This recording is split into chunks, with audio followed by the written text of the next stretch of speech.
All right, thanks, Jose. President Biden's trip to the Bay Area comes as his son Hunter plans to plead guilty to charges stemming from a federal investigation into his business dealings. The president was asked about Hunter at a roundtable earlier this afternoon.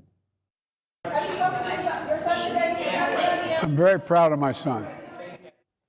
Well, here are the details of that plea agreement. Hunter Biden will plead guilty to 2 federal misdemeanors for failure to pay taxes.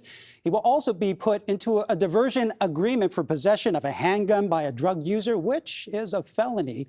Sources tell CBS News the U.S. attorney overseeing this case will recommend probation and no fines, and a judge still needs to accept the plea deal. But right now, House Republicans are not accepting how this all played out. Speaker Kevin McCarthy says the Justice Department showed bias, likening the case to former President Trump and his legal troubles. If you were the president's leading political opponent, the DOJ tries to literally put you in jail and give you prison time. If you are the president's son, you get a sweetheart deal.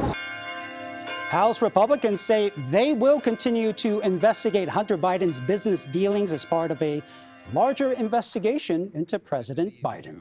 Well, joining us now is CBS News' chief White House correspondent Nancy Cordes, who's in town covering the president's visit for us. A lot of news to talk about today. Let's start with the reaction to the Hunter Biden plea deal.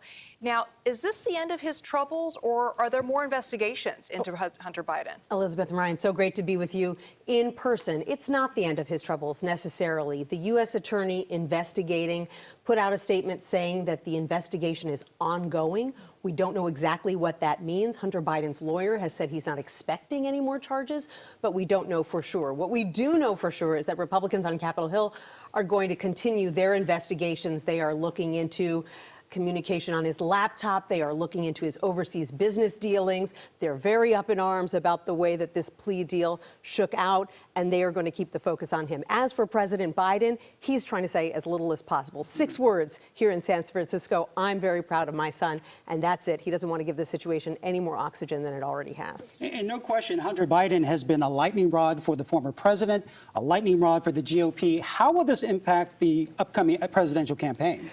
Well, it depends on whether we learn any more than we already know. If you think about it, what we know about Hunter Biden right now is not all that different from what we knew back in 2020 when President Biden was running for the first time and won.